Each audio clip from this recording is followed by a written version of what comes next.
It really is a disgrace. Just a day after Congress passed the $900 billion coronavirus relief bill, President Trump says it's not enough. What the president wants Congress to do, plus their reaction. More seasonably cold temperatures have returned, and I'm even tracking a little bit of Christmas night snow. It sucks. It does. It sucks right now, but I know things will get better.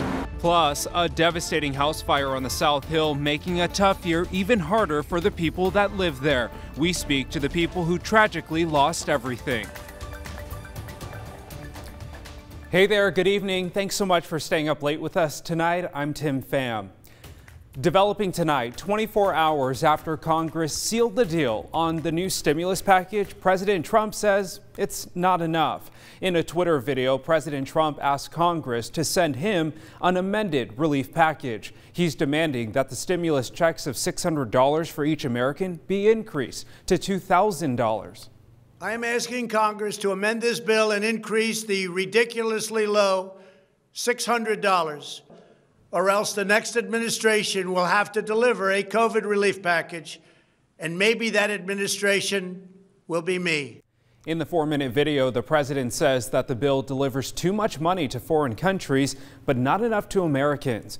Meanwhile, President-elect Joe Biden spoke with Senate Minority Leader Chuck Schumer today, saying that they need a, quote, bigger and bolder bill after he takes office.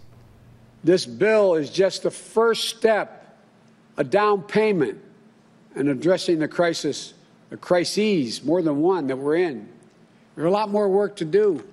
House Speaker Nancy Pelosi released a statement in response to the president's video saying, quote, "At last, the president has agreed to $2,000. Democrats are ready to bring this to the floor this week by unanimous consent," end quote. CBS News learned that House Democrats plan to offer a bill for $2,000 stimulus checks this Thursday.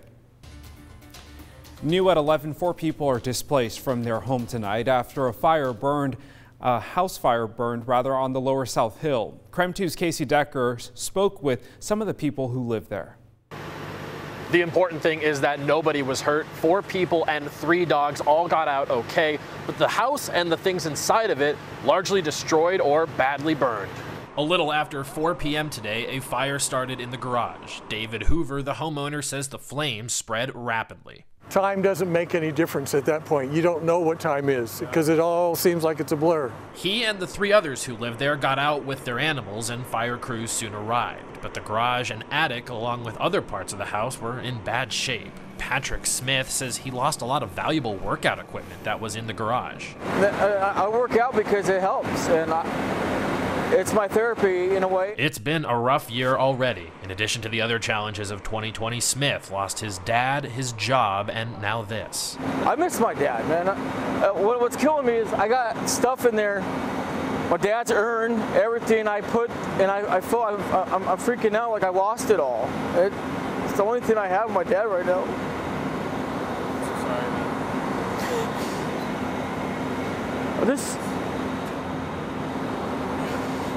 I'm not gonna give up. It sucks right now. It's hard. Yeah. I'm just glad. Well, but that's just things, man. I'm just glad that people are more important than possessions. Hoover was planning on selling the house soon and retiring. This was a setback, but he says he's confident he'll eventually rebuild.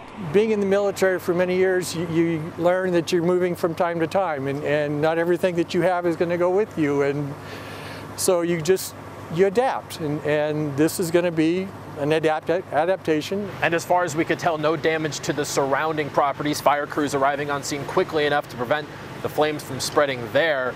Certainly, again, a very sad day for the folks who live here, though, again, not a fatal one. Reporting on the lower South Hill, Casey Decker, KREM 2 News. Casey, we're glad everyone's okay. Thanks so much. Well, one of the largest fines in Washington state history was issued to Gebers Farms.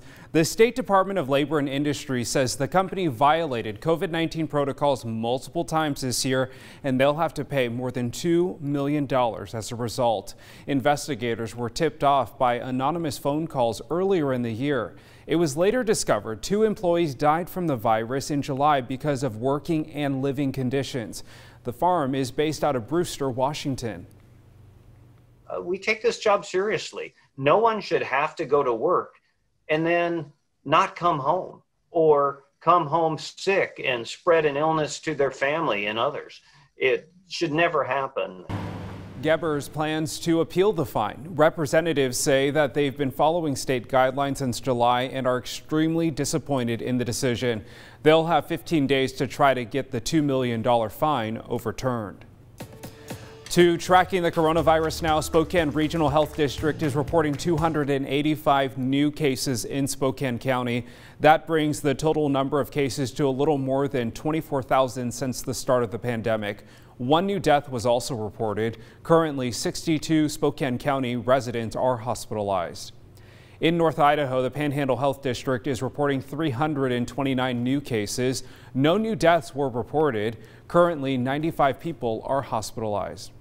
Meantime, 18 more inmates at Airway Heights Correction Center tested positive for coronavirus. That brings the total to 1,275 inmates that tested positive for the virus since November 30th.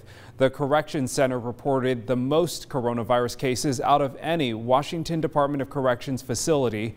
They say they are continuing to place living units on quarantine to limit transmissions.